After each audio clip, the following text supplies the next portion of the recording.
Hello everyone.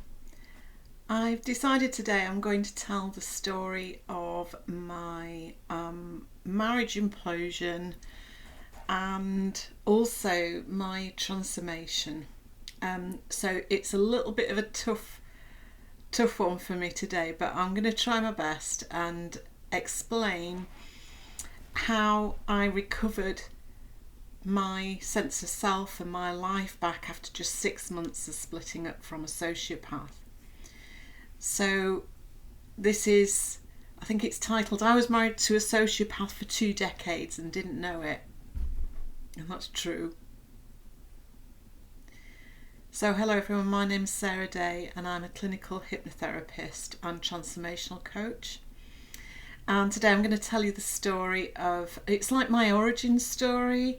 It's going to explain what happened to me and also how I worked a solution out for getting free from narcissism. So it might be a little bit on the long side, but I hope you're going to find some great value in it.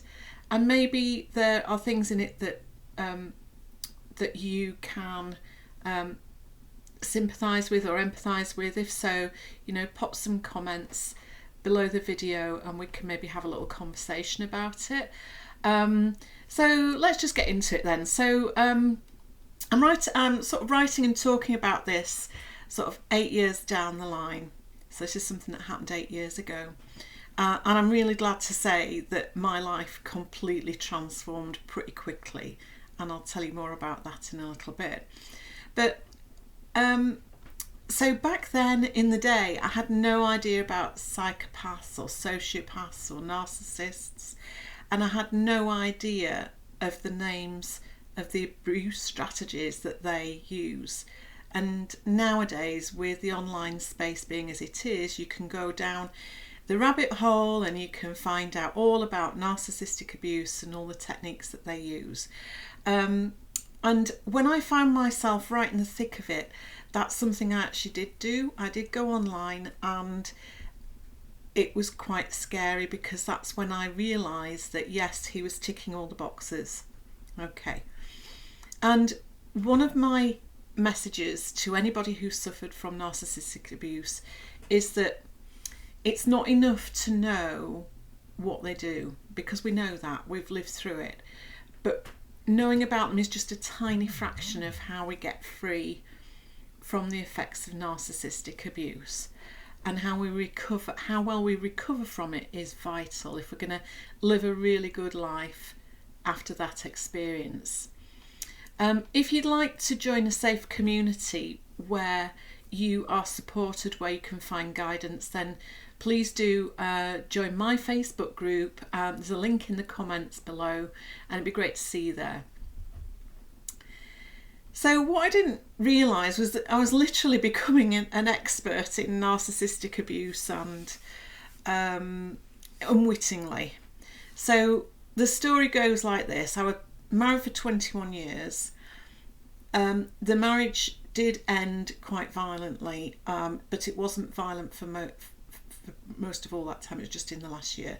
So I'd raised 2 children in that time under incredibly difficult circumstances, and with the small amount of self-awareness that I had at the time, I would have explained or acknowledged that the relationship was problematic and I was actually really, really unhappy, but that I would try anything to make it work. And actually, considering it did last 21 years, is a testament to how stoical I was about it. And I think it was misguided because I was really fearful what would happen if I was outside of this marriage. There was the fear built up considerably that I'd be alone, and I wouldn't know what to do. So I felt like powerless and trapped. Is that something that resonates with you? Maybe drop a link in the comments. But most of all, I was desperately unhappy. And it was really tough. There was emotional and psychological abuse. There was also sexual coercion and financial abuse. And those have been tough to heal from. It's possible to heal from them. So so in that time I became a shell of a woman, and really someone I just didn't recognise towards the end. And I kind of hung around in this horrible space of just waiting for the hoovering and the love bombing to resume. And if you know some of these tactics, you'll know that is part of the abuse cycle. And I didn't know how to make it better. I felt completely powerless. And there were many, many low points. And fairly near the end, when I did get some structured mental health support, the people that should have recognised what was happening, so I was suffering quite badly from CPTSD, these people didn't recognise it, and it didn't get picked up on. And I didn't really know at the time either. So, in these situations, the cycle of abuse will run and run, and it never gets better. It always gets worse. So, the psychological and emotional abuse did get worse, much worse, especially towards the end of the marriage. And by that time, it had actually become physical as well. So I do hear of people saying, well, it's psychological and it was emotional, it was not physical. Just give it time, because it will become physical in the end. So also I was isolated from family and friends. That happened quite early on in the marriage. And at the point where the marriage was really breaking down, by that time I'd lost both of my parents, both had passed on. And I was practically estranged from the rest of my sort of near family, for other reasons I won't go into now, but maybe it's the subject of another video. So sociopaths make sure that all of this is accomplished in the kind of bond that they create quite early on in the marriage. They make themselves the centre of your world. So one of the hallmarks of this marriage is that I trusted this person implicitly, and it was absolute trust, more than I trusted myself, and I gave them that absolute power over me. And looking back, this was one of the things that when I was aware of what had happened, I was really shocked about. But it had continued over decades, so it was like little erosions of trust in myself had ended up in this sort of huge power imbalance in the relationship. Anyway, so on with the story. So the beginning of the end. So one day, quite by accident, I came across a marketing leaflet for some kind of adult product. It had been inadvertently discarded in the family car. It was in the side glove compartment, I think. I never did find the actual glove. I never did find the actual product. It may never have really existed, but finding that little leaflet was enough of a tip-off that there was something untoward happening. It was a little bit like an indicator of intention, and some massive things started to drop in at that point. And I knew something was really wrong, and I'm not ashamed to say, but my detective skills sort of kicked into overdrive, to the extent I didn't know I had them, and I was shocked at my ability to enter some kind of dark detective mode, and I became excellent at gathering other evidence. And suddenly I was realising a lot of things, and I was seeing evidence of things as well, and I felt really suspicious and also outraged at this apparent betrayal. And it was a really powerful, worrying time, but I think I had to go through this to just open my eyes to see what was really happening in the marriage. So I was in this heightened state of vigilance, and I was watching my life with a vastly changed overview, and it was really scary. My world such that it was beginning to implode, and I suddenly didn't feel safe. To be fair, I was never really safe in this marriage, but in my mind at the time, I felt my safety was just completely shattered, as the sense of safety, and it was never really there to begin with, but I was beginning to realise it. So I was viewing things from the outside in, and I was just absolutely appalled at what I realised was happening. And looking back, it was necessary because I needed to get this kind of insight, and I needed to know the full extent of what I was dealing with, because without that knowledge, I would have continued the relationship in the same way, I'm quite sure. And in some sort of feeble, misguided way, I thought I might have been able to still retrieve the marriage and resume the fantasy that I had propped up for 2 decades. You know, I do feel sorry for my younger self feeling like this now. And basically what had happened was this person had executed an excellent long con on me. He'd duped me well and truly. I'd gone for it hook, line and sinker.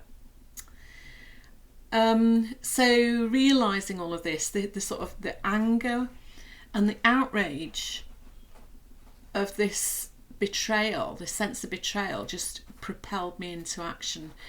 And it was absolutely a necessary component of my ultimate transformation.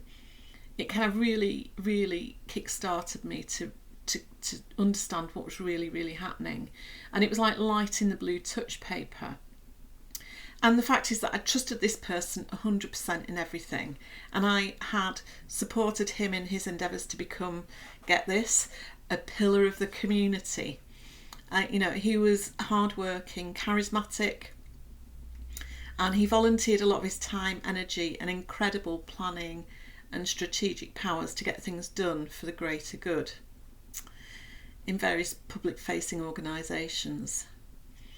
And to some degree, I'd gone through a lot as well up to that point. My dad had dementia, and that was really upsetting, and I kind of thought I was being supported with that as well, but looking back, I'm not sure about that. Anyway, so this is basically the beginning of the end of the marriage. So in the space of less than 1 year, the marriage had completely imploded, and actually to the extent where I nearly died twice.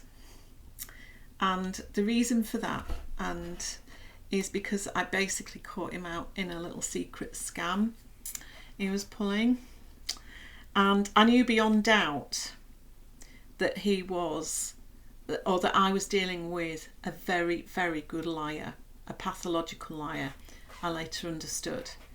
And I basically uncovered what he was. But because I was still in detective mode, I kind of mostly kept it to myself. He obviously knew that something had altered. And there was a sense that he felt unsafe as well, because I was beginning to realise who he was. So in his mind, I had to be dealt with before anyone else found out the truth of what he was. And this is a very dangerous time in any relationship like this. So if you are going through something similar, or you have gone through something similar, then you know, my heart goes out to you. It's a really unpleasant, horrific situation. But the thing is that we need to know these things, and we need to know these people. When we unmask these people, we get to see their true self, which is not very pretty. But the thing is, it puts the victim, or it put me in a very, very vulnerable situation, you know, and this is very commonplace in relationship dynamics like this. So basically, he had to deal with the fallout from all of this. And he was a very strategic person who was very clever, highly manipulative. And basically, my usefulness as narcissistic supply had actually run out. So I was in danger of outing his fake identity to all the people that we knew. So he knew his cover was blown with me, though not yet publicly. So he worked strategically to make sure that his public-facing persona somehow stayed intact. And he implemented a strategic campaign of damage limitation over many months and beyond the divorce even. And this included sort of well-known strategies like smear campaigns and using third-party proxies for abuse, that sort of thing. I'll go into that sort of detail in another video. So the story in short describes the events that led to me getting my life back and knowing that everything there is to know about narcissists, psychopaths and sociopaths. And I learned it because I've been living with the effects of this person's abuse of me for such a long period of time. And in the words of my GP, as she put it, it was a catalogue of abuse by a sociopath. So that was the official diagnosis. And of course I was suffering from effects of CPTSD as well, which I'll talk about in another video. So I'm telling this story because I want you to know that if this has happened to you as well, that you are not alone. And that there are many, many similar stories of women who've been duped like I was. And I also want you to know that you can find a solution that will help prevent this from ever happening to you again. And I want you to learn how to live a happy life. And this is the ultimate lesson of my experience. Does this resonate with you? So what I'd like to do is just outline the sequence of the steps I took to get free of abuse, not just to leave the relationship, but to leave narcissism as a thing in the past that I would never come across again. So to get free from abuse forever. And the time frame of my recovery was extraordinarily short by anyone's standards. So it literally, from a year in the marriage to realising what he was, to when I got out of the marriage, from that day, it was 6 months. I was primarily healed. I mean, there's a lot of healing takes place beyond 6 months, but I was well enough to start attracting great relationships after that point. So this is my strategic plan for getting your life back on track after a toxic marriage like the one I've just described. So the first thing you have to do is kind of like take ownership of what's happened to you.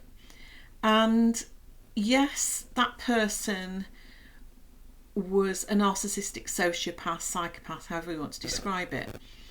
But I kind of found myself in this horrible black hole of like, right, I'm in this horrible place. How am I going to get out of it? And I just thought, right, I'm just going to have to take responsibility for my part in this mess.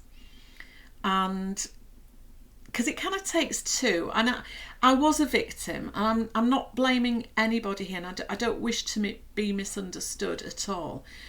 Because, and I'm not victim blaming, not at all, because I was the world's worst victim. It felt like it, and I certainly was highly victimised. But I didn't know how to do anything differently. But after living through this sort of shitstorm of the last few months of the marriage, I certainly did get to know better.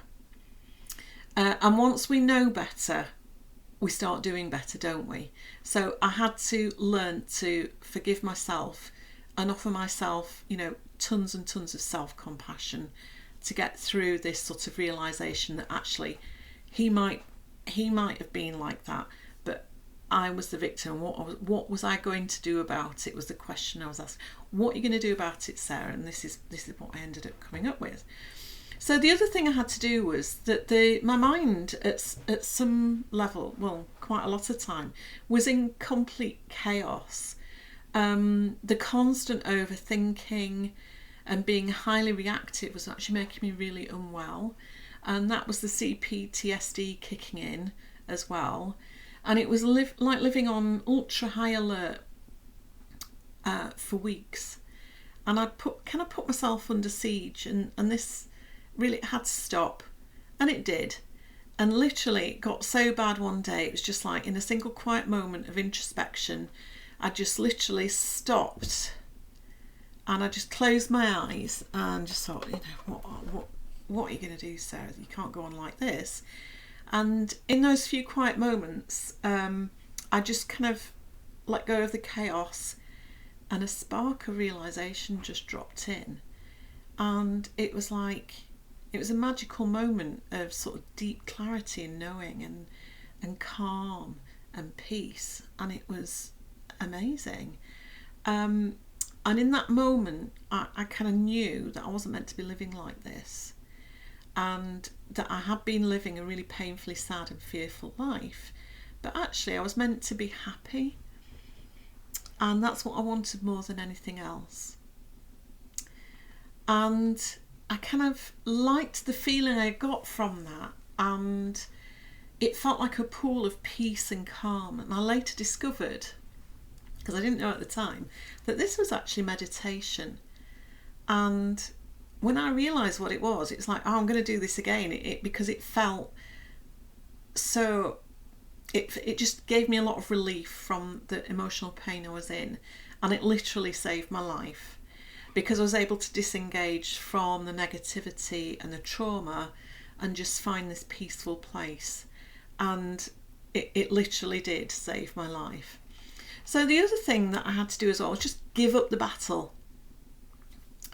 I just thought, I just dropped this compulsion to know what was going on with this other person, to know more about the sociopath and what he'd been up to.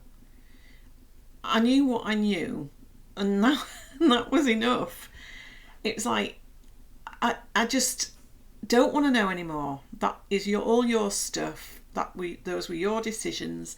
It's not a reflection on me, and I don't have to make it a reflection on me. So at that point, I also got out of the narcissistic abuse rabbit hole as well, because reading about these people over and over again was just kind of keeping me stuck. It was keeping me stuck in victimisation and trauma, and I didn't want to embody my victimhood anymore for any longer than was necessary, and I needed the push to get my life back on track. So I switched the focus from the sociopath or the narcissist on what they were doing, and I focused back onto me. And I realised that in giving up the battle with the sociopath and narcissist and all that sort of thing, that I was focusing on me. And I was the important one. I'd given up on myself for years and years, and now it was time for me to step up for myself. So I kind of realised that I was not accountable for any of his actions. He was. I was only accountable for my own. And at some level I thought I could maybe handle that. So the next thing was, okay, so I've given up the battle. I've let it go. He is what he is. I need to focus on me. So the next thing was to get a solution. It's like, right, I'm in this hole. How am I going to get myself out of this hole? And this is how you start taking your power back, is by owning your agency on this issue.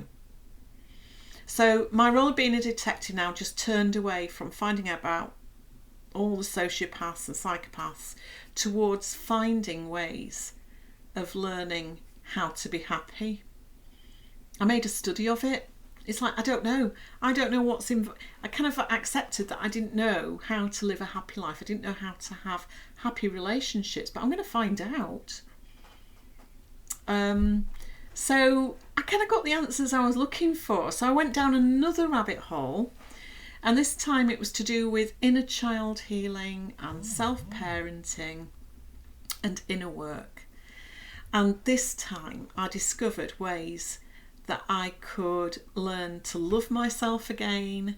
I could recover my self-confidence and esteem, and I could partner with my inner child or inner children, as I now discovered. And this kind of resonated strongly with me. It's like, no, this is something I can do for myself. I can do this. So I found more solutions and methods that worked for others. I thought, if it works for these people, it can work for me. And I basically learned how to become my own therapist. And I've kind of been on this path ever since. And it was like finding the Holy Grail. It's like, yes, You can learn how to be happy. You can learn how to have great relationships.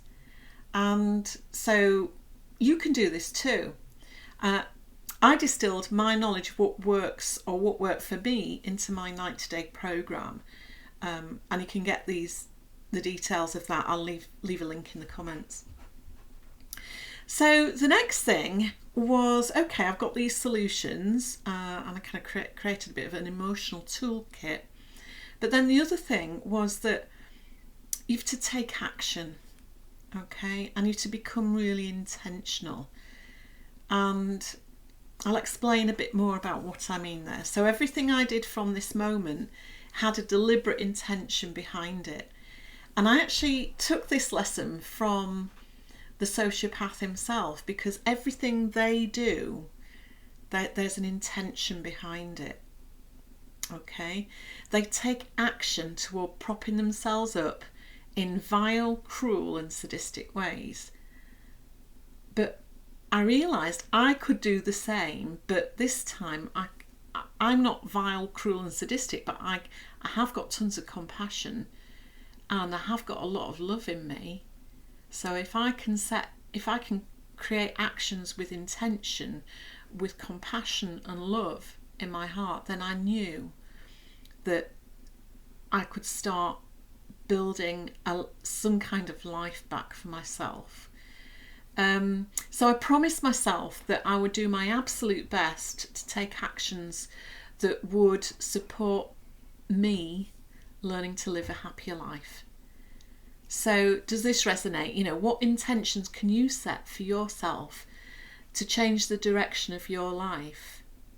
Become strategic and become intentional to create better realities. Let me know in the comments. So the other thing I had to do was that I'd realised what a huge mistake I'd made, that I'd missed so many signs that this person was not to be trusted.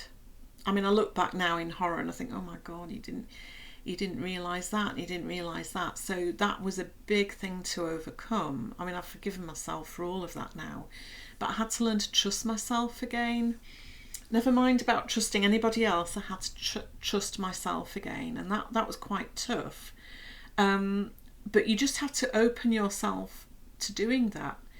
And the way you rebuild trust in yourself is to make decisions and take actions that are acting in your best interests. Okay, and that's how you rebuild self-trust. So what I took from this situation was that you can't necessarily trust everyone, but you can start to trust yourself again. And it's got to be a start, hasn't it? It's got, you know, after all your trust has been destroyed, you've got to start somewhere. So I started with me. Okay, hope that makes sense. So my transformation can be your transformation too. And I told you my recovery, if I told you my recovery and getting my life back took 6 months, you may or may not believe me. You know, that's up to you. But my life just got better and better in the most miraculous of ways. As soon as I started making decisions in my own best interests. And I'm really thankful for every day to my younger self. She was actually not that young, she was about 50 at the time. Making that commitment to get her life back on track. And I'm really proud of her. So what really spurred me on was imagining what life would have been like if I hadn't taken these steps. It was a hideous vision, and actually looking at all the signs that were there, I probably wouldn't have made it at all. And, you know, imagine being stuck in a relationship like that, and losing all your sense of self. You know, we're meant for something better, aren't we? So I also know that unless you work strategically on yourself in the way that I've described, history will just keep itself on repeat. So you may get yourself out of a situation or divorced from a sociopath or narcissist, But unless you take certain steps and actions, you might repeat the experience again. But what I have learned is that these repeated experiences get worse unless you take decisive action to create a better life for yourself. So, okay. So, after the abuse experience, we did feel powerless. I did feel powerless. I felt totally victimised, which I was. But what I discovered was you can change that. Just like I did. Take the lessons that the experience has given you. They're hard lessons, but we needed to learn them. So if you can follow my steps and get your freedom to create a life you want to live in, that's amazing. You know, this is why I produce this video, because I don't want people to feel like they've lived through a horrendous trauma, that there's no other way of dealing with it. There is, and it can happen quickly. You just have to, if you follow my plan, it will help you. So you can create a beautiful future for yourself on purpose. And really, you know, the rest of your life is waiting for you, and your future self is waiting for you. And she's really excited to meet you and help you continue to create an amazing, wonderful life, no matter what you've been through. So I think the lesson as well from all of this is that you deserve to be happy for the rest of your life. And that means living a full, rewarding, satisfying life, learning to create good relationships, you know, getting a great love life as well. You know, just because this is horrible things happen to us doesn't mean that we're damaged forever. We can step up for ourselves and we can create a life that we really, really love living in. So just a little tip as well, just to finish off, just make sure that you surround yourself with people who are safe and compassionate. And what happened for me was all my friends, so-called friends, people that I knew, just literally fell away. But it's okay, that's life clearing out the space for you, clearing out the rubbish for you. And I was able to connect with people who were safe to be with, in safe spaces, who we had a lot in common with. So you can build your own support system, because what happens is that all the people that you thought you could trust and you thought loved you don't. I'm sorry that happened. I mean, I'll do another video about this, but that's a tough one as well. So you have to build your own support system, find safe spaces.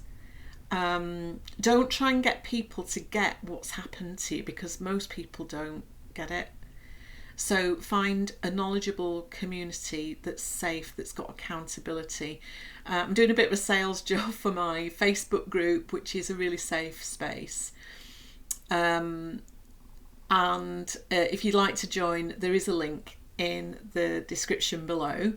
And the focus there is on healing and thriving, because it's not just about surviving this experience, it's about thriving and getting your life back on track.